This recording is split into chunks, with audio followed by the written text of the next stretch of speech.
Hey guys, it's Saturday morning and I'm cleaning up my computer desktop and just getting files cleaned out. I gotten this request of a video wanting to see inside the pedigree program that I use for my rabbitry and inside my rabbitry business. So I figured I would record this and show you a basic overview of the pedigree program I use. So let's turn this camera around and I will show you inside.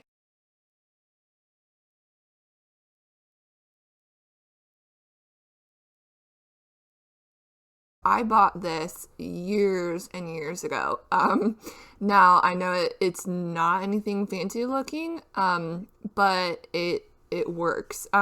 They do regularly update it even still, so I know that it doesn't look super fancy, but I really love how everything shows up. So I'm just gonna do a basic overview in this one. Because I would be on here for hours and hours, and you don't want a video that's that long.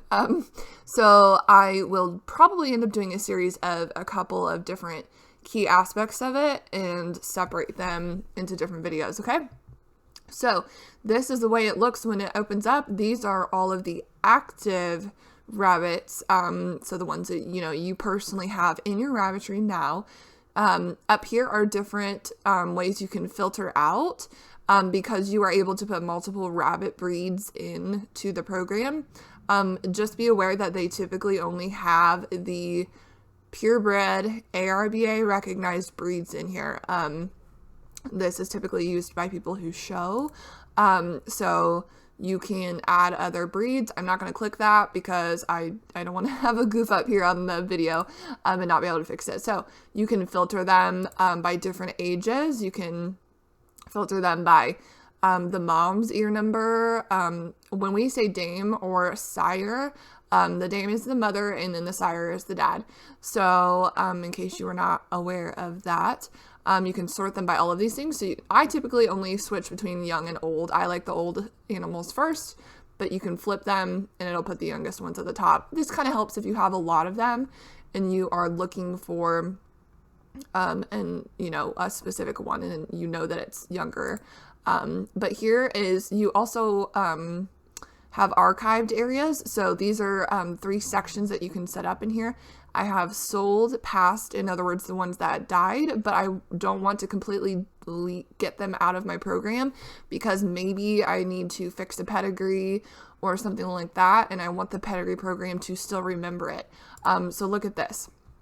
We're going to switch to the sold tab.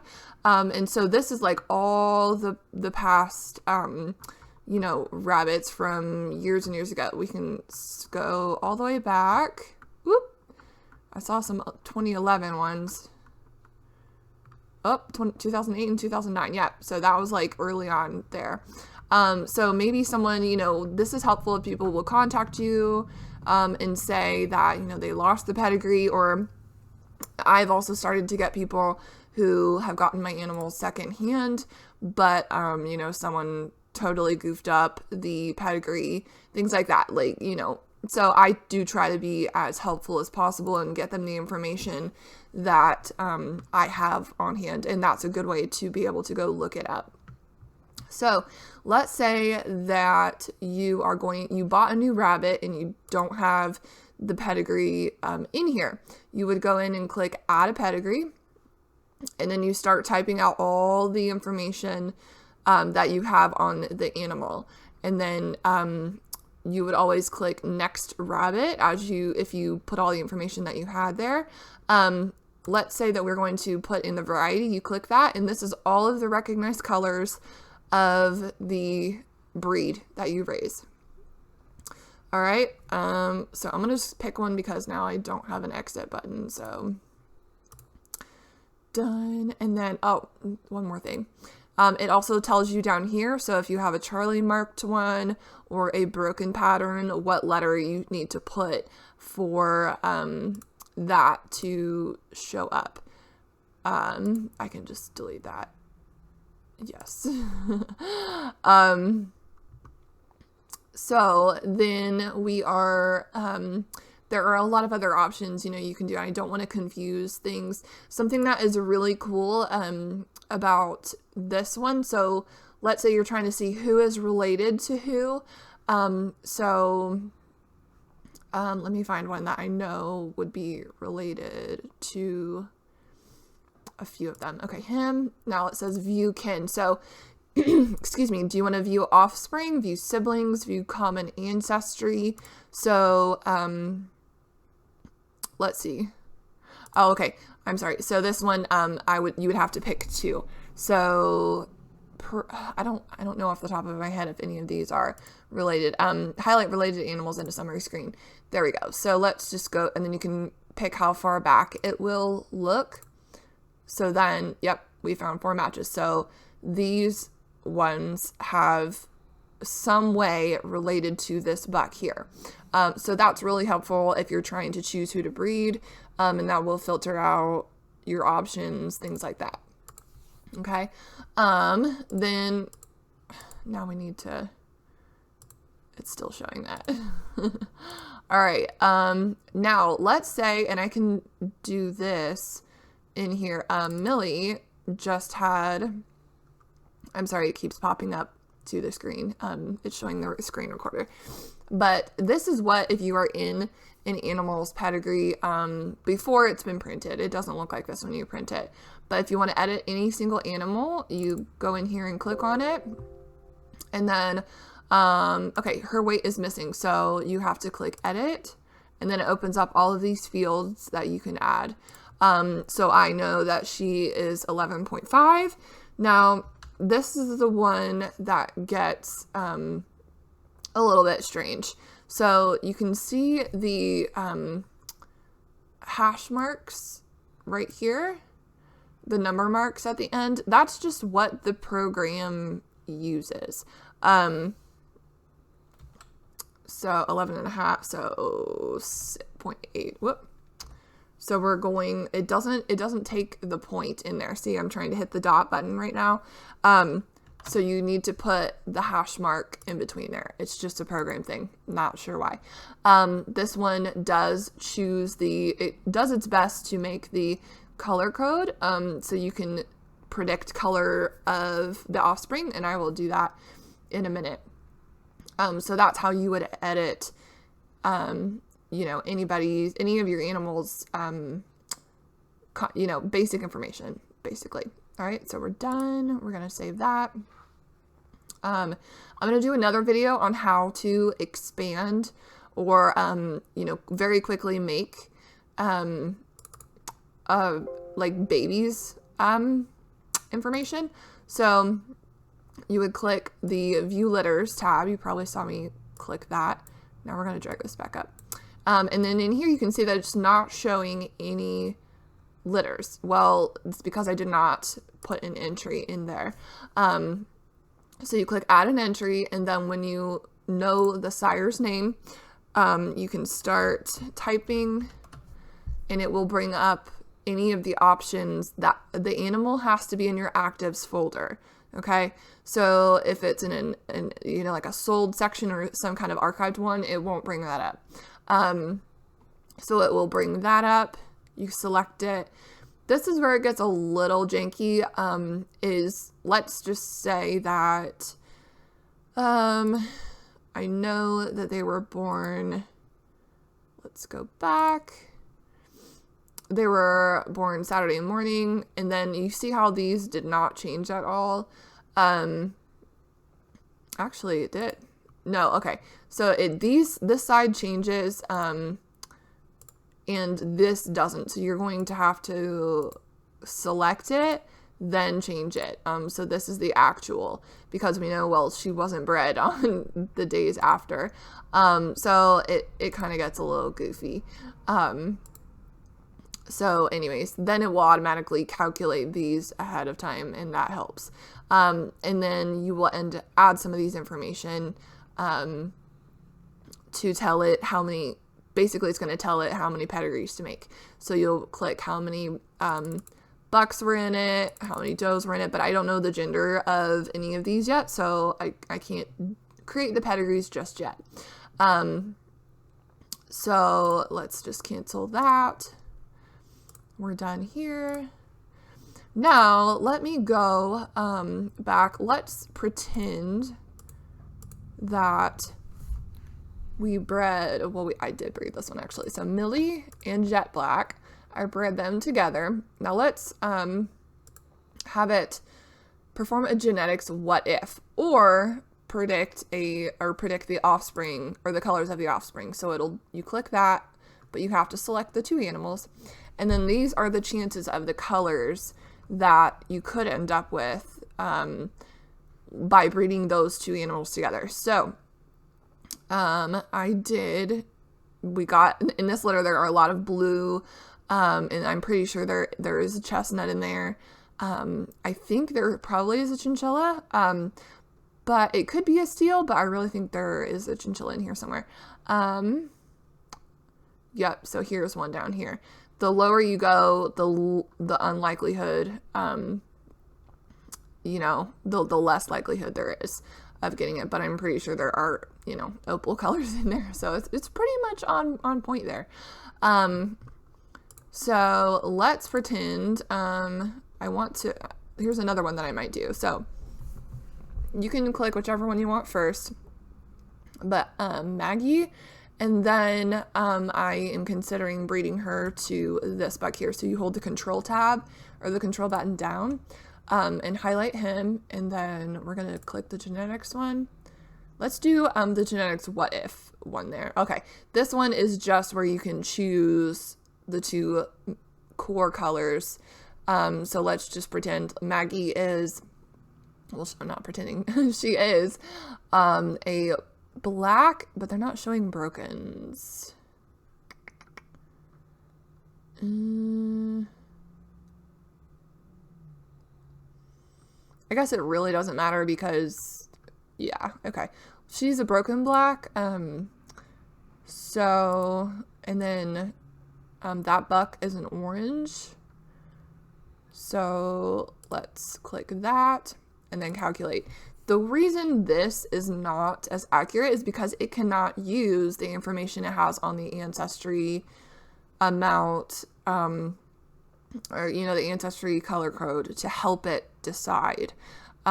So let's just kind of take this as a look. See, there's the chestnut, the black, chocolate, tricolor, orange, opal, sandy. All of these are, I bet this is going to change if we run it predicting their offspring instead, because it has more information to work with. I happen to know that the buck has a lot of creams behind him. See, ruby-eyed white popped up, which wasn't on the list before. Chocolate moved its way up. A lot of chestnut, which is expected. Black, copper, chinchilla. Yeah, there's a lot of, it changed quite a bit because it could use their ancestry to tell you. Okay, so if you want to easily delete one, you just select this, move or delete within the breed, and it will pop up the different options. I'm afraid to do that because, okay, I can hit cancel. You can hit remove to the recycle bin, which will completely get it out of the program. And then you can move it to the sold, past, or archived area, where it will keep it in the program, but not up here. So let's pretend that I wanted to print this pedigree. There are a couple ways you can do it. You can open them up and click export, which this is if someone buys a rabbit from you and you want to just give them the file. So say they have the program too, they can import it into their program without having to type in all of these numbers, which is really great. So especially if you buy one from somebody at a show or they do, just ask them, say, hey, I have this program, do you? They would be more than happy to email you the files for that. The one guy that I buy from a lot, he automatically emails me the pedigrees and he doesn't even bother printing them for me. So then you can adjust and print pedigree, which is typically what you're going to do. And then this is what will pop up eventually once it works its way through. It's going to ask you if you want to add buyer information. So maybe, you didn't sell it, but you're printing it. Most people don't add this because it will put that person's information on top of the pedigree right here. And so it's just guaranteed, unless you're selling an animal as a pet, it's probably going to change hands a few times. So anyways, that just isn't necessary. So if you have a color printer, normally the bucks and does would be blue and red, but we only have a black and white printer, so that's why it's all black. But this is what a pedigree will look like when you print it out. So you can adjust a lot of things. There are the different colors. So the female box outline, you can change it to any of these colors, or even, I think, create a custom color. Yeah. So, I really like this just because we want to cancel this. Yeah, I just clicked black and white because, we don't have that now, or we don't have a color.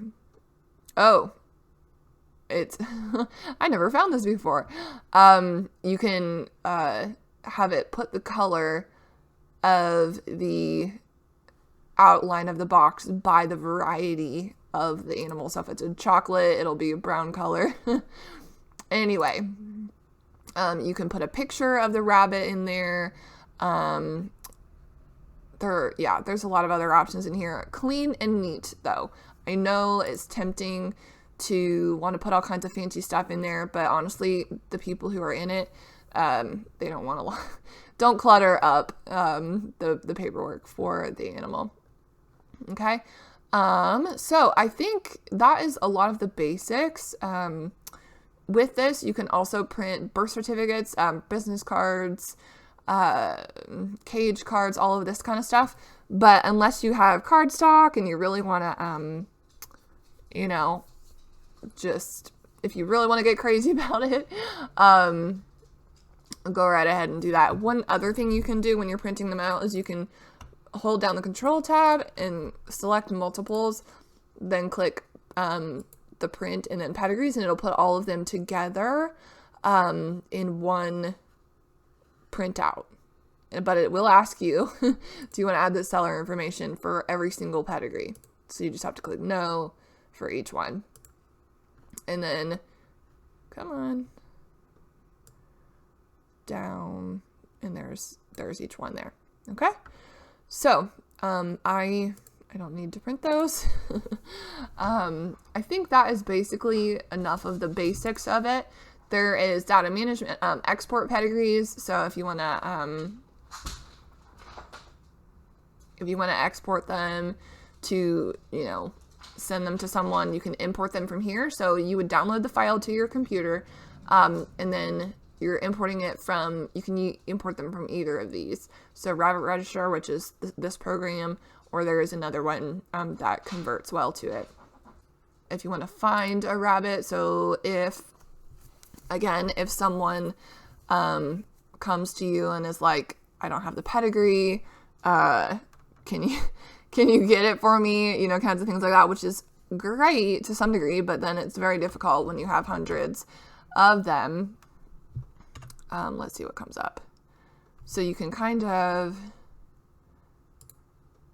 do that, and let's just search. So then it will bring up any of the past animals with at least that many numbers in it, right? So yeah, that is pretty much it. You can also do chores in here. Let me see if I can find that. Obviously, I don't use that. I'm a paper girl, so Taskmaster, that's what it is. So you can put things that you need to do in here. Let's just say you need to give a doe a nest box. You could do that, different things like that. So this is something that I played with, but yeah, there's a lot you can do in there, but it's very easy to play around with and use.